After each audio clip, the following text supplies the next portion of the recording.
Eu aprendi música na minha escola e a música mudou a minha vida.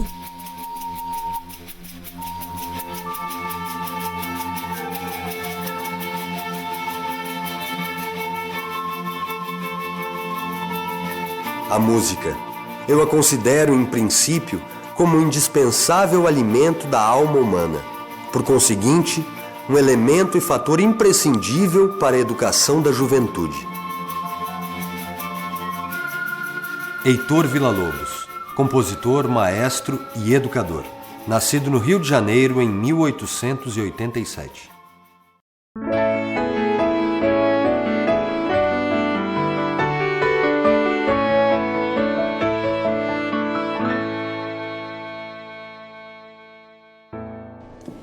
A música que educa e encanta, que se transforma em conhecimento e disciplina, sempre esteve presente na trajetória desse homem.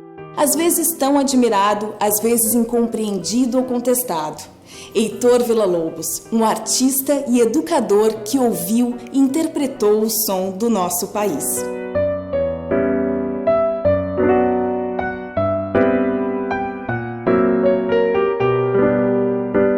Sou brasileiro, bem brasileiro.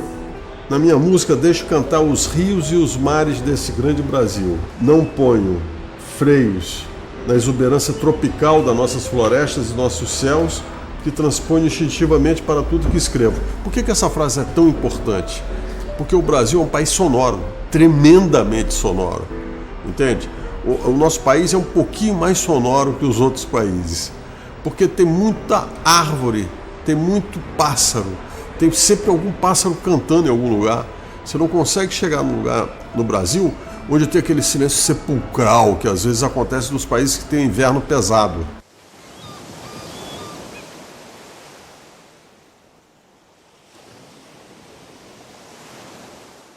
Temos uma costa enorme, entende? Tudo, o mar é sonoro, as gaivotas são sonoras, tudo no Brasil é sonoro. Então, quando ele fala uma frase dessa, que ele lia o Brasil como se fosse um livro de música, é impressionante isso. Quer dizer, todo esse sentimento que ele tem. Nós somos um país muito musical, e a prova disso é que a nossa maior exportação no mundo inteiro é música. Música traz divisa, traz prestígio, traz reputação para o Brasil, e a música representa todos os quadrantes do Brasil. Todos são representados pela música. Ela chega em primeiro lugar sempre.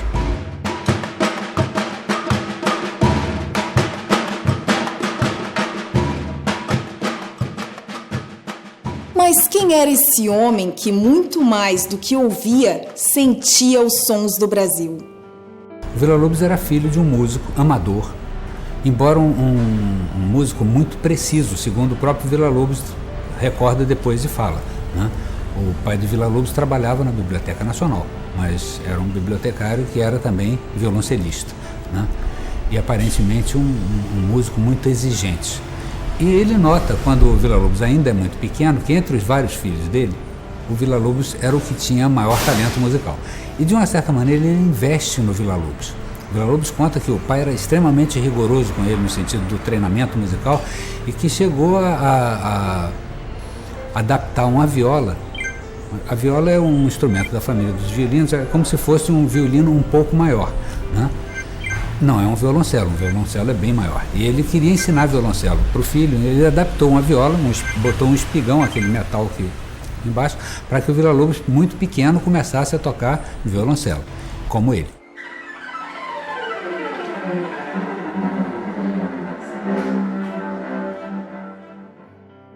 O pai carregou a mão na preparação, quer dizer, da criança. E talvez tenha carregado a mão demais, entende? Para dar. Também isso aí provoca essa explosão de liberdade que o Villa-Lobos tem, quer dizer, ele pula o muro e cai na rua. E a dona Noemi, a mãe dele, não pôde controlar essa força.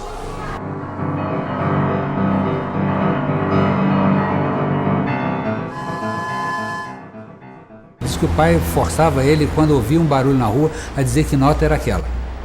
Então ele era assim. E diz que ele levava uns cascudos quando ele errava, não sei o que. Então era assim muito rigoroso nessa história. Villa-Lobos tinha 12 anos quando o pai morreu, mas a paixão pela música se manteve cada vez mais forte na sua vida. Estudando e pesquisando os ritmos e gêneros musicais, o artista vai construindo as bases do seu trabalho como músico e educador. Em viagens pelo Brasil, fica impressionado com o repente, o coco e a ciranda. Também conhece o choro, gênero de música instrumental que surgiu no final do século XIX no Rio de Janeiro. O chorinho fez crescer o interesse de Villa-Lobos pela música popular. Ele então tem de início uma formação em música erudita, passa pela música folclórica e vai chegar na música popular. A música de Villa-Lobos é uma síntese dessas influências, é o resultado disso tudo. Quer dizer, a gente ouve na música do Villa-Lobos tanto a música popular da época, como a música folclórica da época, como as tradições eruditas mais sofisticadas, né? Villa-Lobos nesse sentido, ele produz uma grande síntese. A capacidade de síntese das diversas influências musicais e o nacionalismo da época irão refletir em outra obra de Villa-Lobos, o Projeto de Educação Musical. A história da educação musical no Brasil começa no período colonial, com os jesuítas, que usavam a música como aliada na catequese dos índios. No Império, as escolas normais consideravam a música importante na formação de novos professores. No início do século XX surgem os primeiros orfeões e mais tarde, com a atuação de Villa-Lobos, o canto orfeônico desponta como proposta pedagógica. Ele vai usar na educação, em parte, um material folclórico, em parte, um material popular, mas com um tratamento erudito. Então ele pega uma música infantil e harmoniza para duas vozes, dá um resultado completamente diferente de uma cantiga simplesmente cantada em uma voz. A proposta de unir as diversas influências num projeto educacional vai ganhando consistência na trajetória profissional de Villa-Lobos a partir dos anos 1920. Experiências em educação musical também aconteciam em outros países, como um método desenvolvido por Suzuki no Japão, baseado no fato de que todos podem aprender música. Zoltán Kodály, na Hungria, assim como Villa-Lobos, valoriza a música folclórica e considera a voz cantada como o melhor instrumento para o ensino musical. Villa-Lobos participa como compositor e coordenador musical da Semana de Arte Moderna em 1922. No ano seguinte, viaja a Paris, retornando em 1924. Em 1927, volta à Europa, dessa vez acompanhado da esposa, a pianista Lucília Guimarães. Permanece na capital francesa por 3 anos, onde alcança prestígio internacional e vivencia o espírito nacionalista no velho continente. No retorno ao Brasil, encontra uma nova realidade criada pela Revolução de 1930. Ele volta a São Paulo e faz uma proposta de uma excursão onde se fizesse um trabalho educativo no interior de São Paulo, divulgando a música brasileira, em defesa da cultura nacional. Ele tem um grande sucesso com isso, ele percorre o interior de São Paulo, mais de 50 cidades, e encerra esse trabalho com a grande concentração orfeônica em São Paulo. O evento Exortação Cívica reúne 12 mil vozes.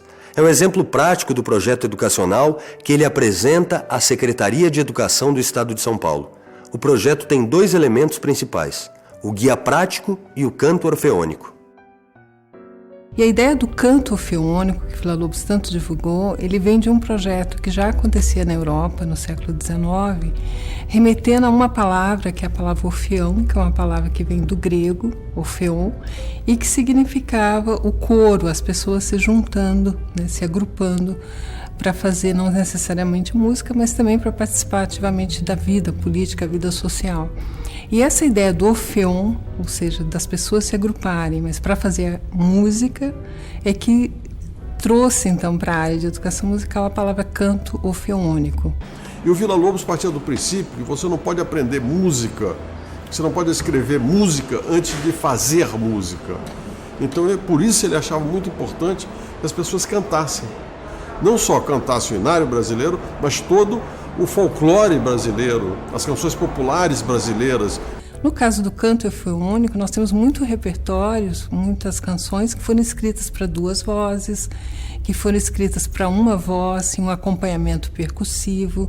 Então, houve uma abrangência em relação ao coro orfeônico de não fazer um tratamento tão rigoroso com as vozes como é num coro profissional, um coro tradicional.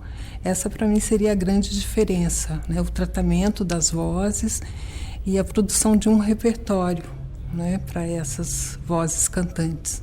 O Guia Prático é uma publicação que contém 137 canções regionais e canções de roda arranjadas pelo próprio Heitor Villa-Lobos.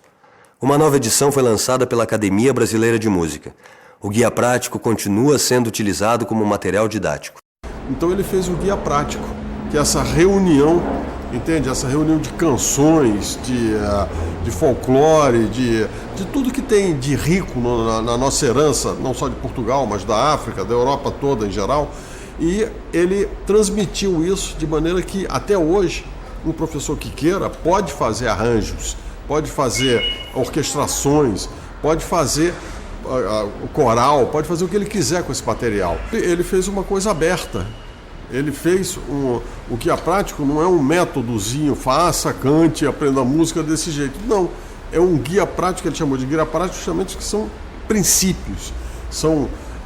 Ele escolheu os rumos principais da música brasileira popular e folclórica, harmonizou tudo aquilo e botou disponível para os professores utilizarem de muitas maneiras. Enfim, e no tempo é extremamente atual ainda. O presidente Getúlio Vargas torna obrigatório o ensino de canto nas escolas em 1932 e surge o curso de Pedagogia de Música e Canto. Nesse mesmo ano, Heitor Villa-Lobos assume a direção da Superintendência de Educação Musical e Artística.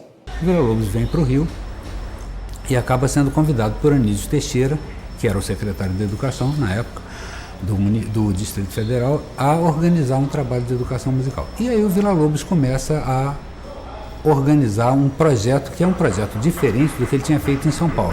Ele organizou ao mesmo tempo a formação dos professores, o material didático, os programas, as atividades de difusão e organizava grandes fechamentos dessas atividades em concentrações de milhares de pessoas. Então o Villa-Lobos tinha uma visão de educação musical muito sofisticada para a época.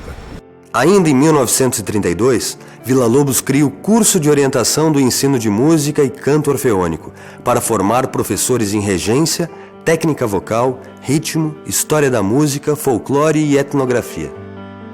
Nessa época, fica conhecido o Orfeão dos Professores, com cerca de 250 vozes. A formação de professores para o ensino de música é uma das prioridades do projeto de Villa-Lobos.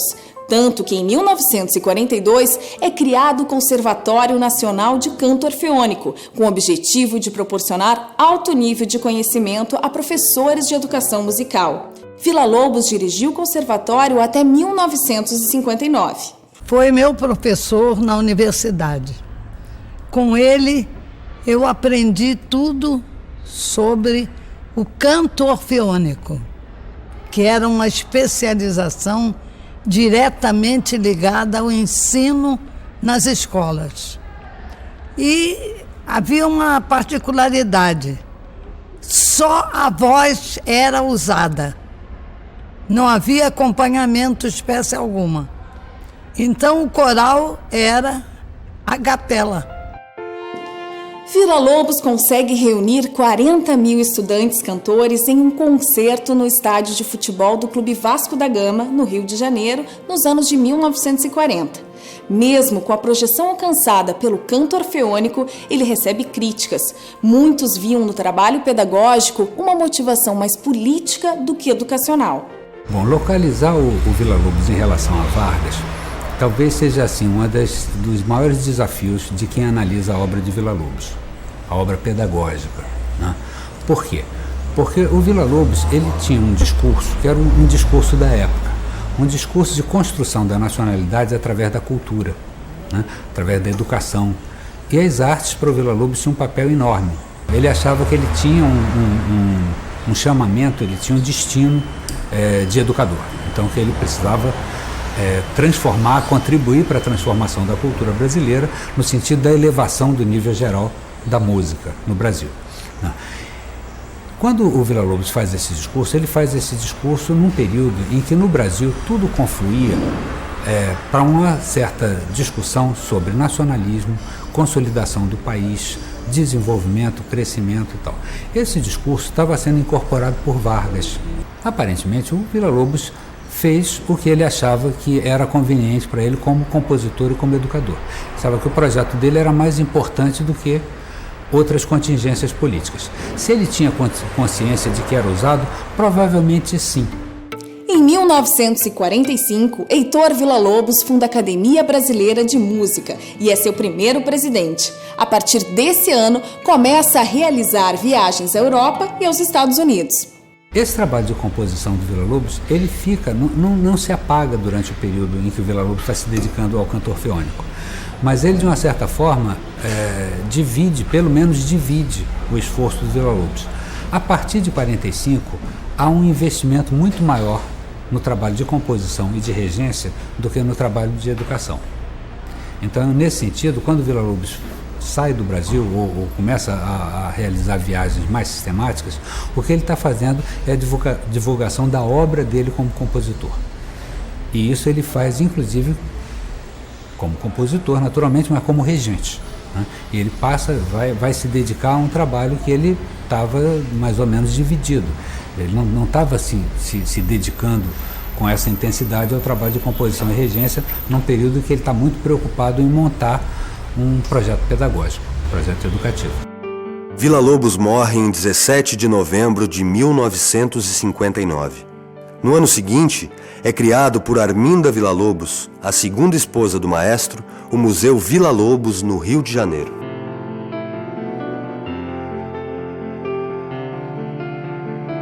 Com a ação de Villa-Lobos no Estado Novo, a educação musical recebe grande incentivo. Depois, vai perdendo espaço no ensino brasileiro.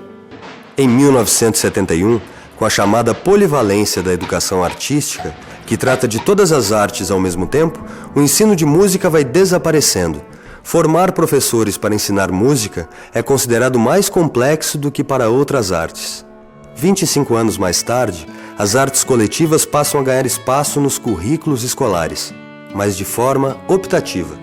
Somente em agosto de 2008, a Lei 11.769 determina a volta do ensino da música como disciplina obrigatória nas escolas brasileiras.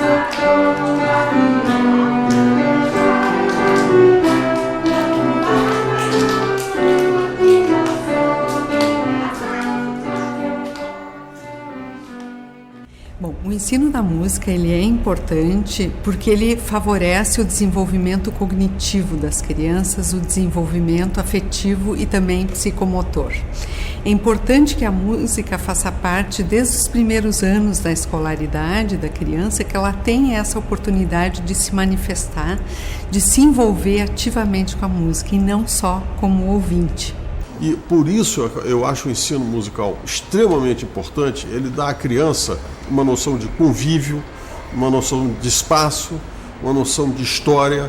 Ele aprende a história através da música, a história do Brasil e a história da humanidade, entende? E ele aprende essa capacidade do ser humano se ultrapassar, crescer um degrau a mais através da música, se superando com a música. E daí é nesse momento que o professor de música ele vai também interagir em projetos integrados com outras disciplinas do currículo escolar. Então se pode montar um projeto sobre a história, algum projeto, alguma temática sobre história, se trabalha a música daquele período, se trabalha artes visuais, se trabalha a questão de geografia.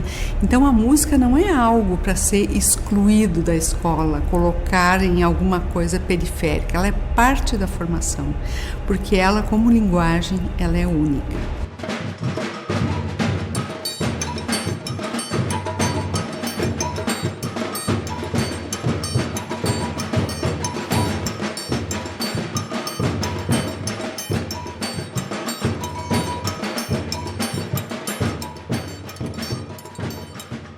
Quando eu penso, por exemplo, que todos esses ritmos que a gente tocou, que a gente tem tocado, né? Ciranda, coco, maracatu, afoxé, isso está aí, isso é nosso, isso é brasileiro. Então, por que a gente vai usar uma outra metodologia para aprender ritmo? Peraí, acho que tem alguma coisa que não está batendo muito, entendeu? Quer dizer, todo esse manancial, ele está aí à disposição, né? E eu acho que Vila Lobos falava muito isso, assim, está aí. Olha só, olha o que tem aqui, olha o que tem ali.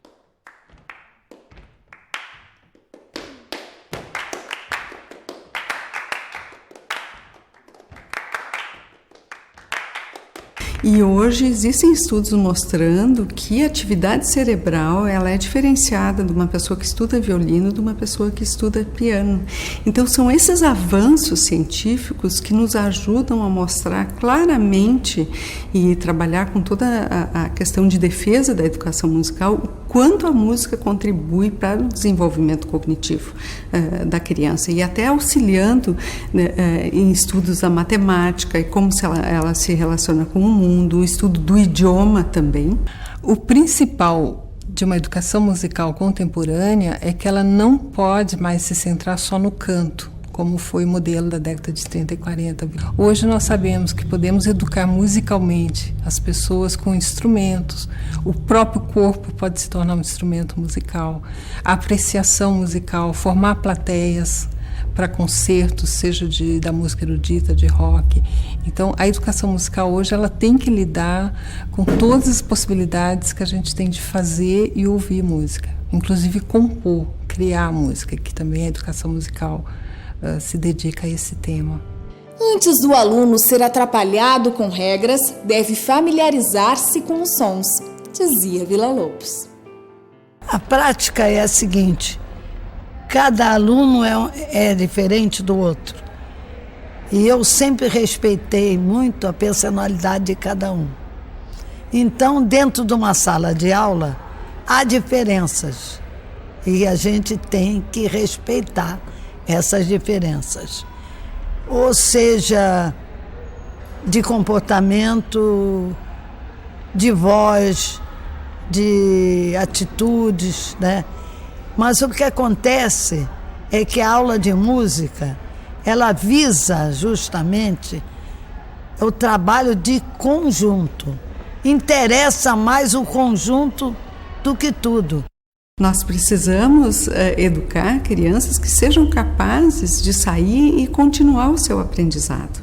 E talvez ter uma apreciação bastante intensa e não simplesmente como uma música de fundo ou como um papel de parede, mas que haja essa interação emocional e crítica também. Né? E crítica para ver o que o mercado está produzindo em música, né? Como é que nós estamos reagindo a esse mercado e não simplesmente aceitando de forma passiva. Então o professor ele é um crítico, ele é um mediador, ele é um parceiro nessa jornada de aprendizagem das crianças e adolescentes. Muitas ideias de Vila Lobos estão vivas e inspiram o desenvolvimento de jovens em escolas pelo Brasil. Prova disso é o projeto da Escola Municipal de Ensino Fundamental Heitor Vila Lobos, no bairro Lomba do Pinheiro, periferia de Porto Alegre. Na escola, além de uma orquestra, são desenvolvidas oficinas de música para os alunos e também para crianças e adolescentes de toda a comunidade. Então, nós temos inúmeros casos de crianças com muitas dificuldades na sala de aula, no ensino regular. E quando tiver a oportunidade, o interesse, né, foi dado a eles essa oportunidade de participarem das aulas de música do projeto da orquestra, essas crianças se sentiram importantes, tiveram certeza de que eles podiam fazer alguma coisa que tivesse valor, começaram a ser reconhecidos no seu grupo, na família, na escola, na comunidade. O começo foi em 1992, com alguns alunos interessados em aprender música. O número de participantes ampliou-se com o tempo, assim como a proposta musical e artística da orquestra, que realiza apresentações no Brasil e exterior. A gente consegue identificar essa importância no dia a dia com os alunos e em muitos momentos em que a gente percebe que a comunidade se manifesta muito, reconhecendo esse trabalho como um trabalho realmente que dá oportunidade a essas crianças de terem conhecimentos variados, de ampliarem as suas visões de mundo e, inclusive, poderem, por meio desse projeto, que tem um cunho social muito forte, poder, inclusive, construir um projeto de vida em que a música está no eixo principal.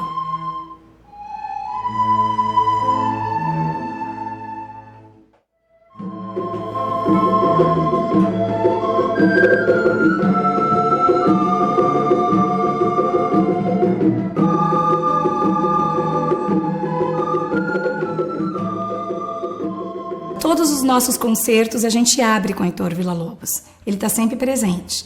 Mas de Heitor Villa-Lobos a gente aprendeu muito também, de que a grande habilidade que ele teve como compositor e que percorreu o Brasil inteiro, conhecendo in loco a cultura e a realidade musical de cada região brasileira, e ele isso somou ao seu conhecimento acadêmico de grande maestro e compositor e transformou isso em obras magníficas, partindo da inspiração popular. Então a gente também acredita que a gente pode aqui, no meio de uma vila na periferia da cidade, em que o acesso à cultura é muito restrito, que a gente pode aproveitar elementos importantes da cultura desta comunidade e agregar a estes elementos outras questões de outras culturas, dentre elas a cultura erudita. Villa-Lobos acreditava que a música era um direito do povo e que uma nação alfabetizada pode ter incorporado à sua personalidade princípios éticos a partir do senso estético. As escolas são os agentes nesse processo e o educador musical responsável por abrir a porta a um novo conhecimento.